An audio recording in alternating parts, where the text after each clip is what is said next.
Bapak Ibu saudara sekalian yang dikasihi oleh Tuhan Yesus Kristus, teks firman Tuhan saat ini saya ambil dari kitab Yeskiel pasal 18 ayat 30 sampai 32. Saya akan baca. Oleh sebab itu aku akan menghukum kamu masing-masing menurut tindakanmu dan hai kaum Israel, dan demikianlah firman Tuhan Allah, bertobatlah dan berpalinglah dari segala durhakamu, supaya itu jangan bagimu menjadi batu sandungan yang menjatuhkan kamu ke dalam kesalahan. Buangkanlah daripadamu segala durhaka yang kamu buat terhadap aku, dan perbaharuilah hatimu dan rohmu. Mengapakah kamu akan mati, hai kaum Israel? Sebab aku tidak berkenan kepada kematian seorang yang harus ditanggungnya. Demikianlah firman Tuhan Allah. Oleh sebab itu bertobatlah supaya kamu hidup. Firman Tuhan. Pertama kita lihat dalam pasal 16 ini ketidaksetiaan dari bangsa Israel yang mendatangkan dosa. Dalam pasal ini bangsa Israel melibatkan dirinya pada kejahatan, perselingkuhan, dan perzinahan, mengganti dengan penyembahan berhala yang dimurkai oleh Tuhan. Dalam penyembahan kepada dewa-dewa tersebut terjadi penyimpangan-penyimpangan seksualitas, kejahatan free sex yang terjadi sebelum pada zaman Hezekiah, maupun pada zaman Sedekia membuat bangsa Israel harus dihukum oleh Tuhan. Mereka dibuang ke tanah Babilonia. Walaupun ada janji-janji pemulihan oleh Allah sendiri, tapi mereka harus menunggu kira-kira 70 tahun lebih di tempat pembuangan. Kedua, bagaimana teladan yang tidak patut diikuti oleh seorang pemimpin. Dalam pasal yang berikut ini, pasal 17 ini, Raja Sedekia adalah seorang raja yang tidak takut akan Tuhan, seorang yang tidak taat, dan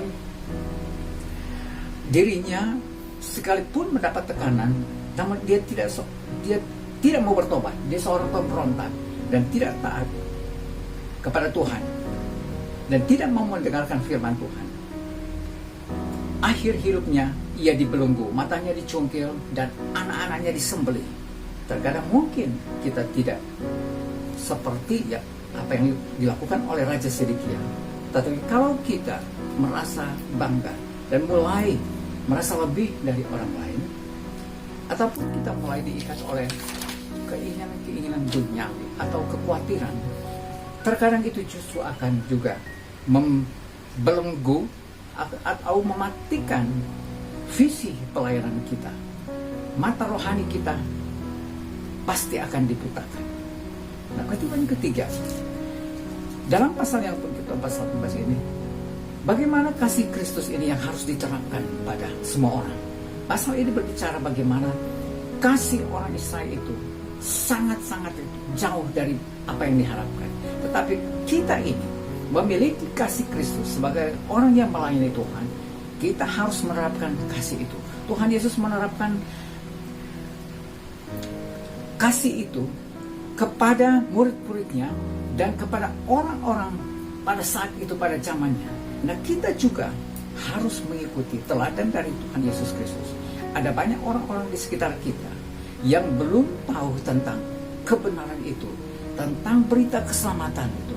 Dan wajib kita menebarkan berita keselamatan itu, supaya orang-orang di sekitar kita mengenal kasih dari Tuhan Yesus. Apabila mereka bersalah, kita pun dapat menegur mereka.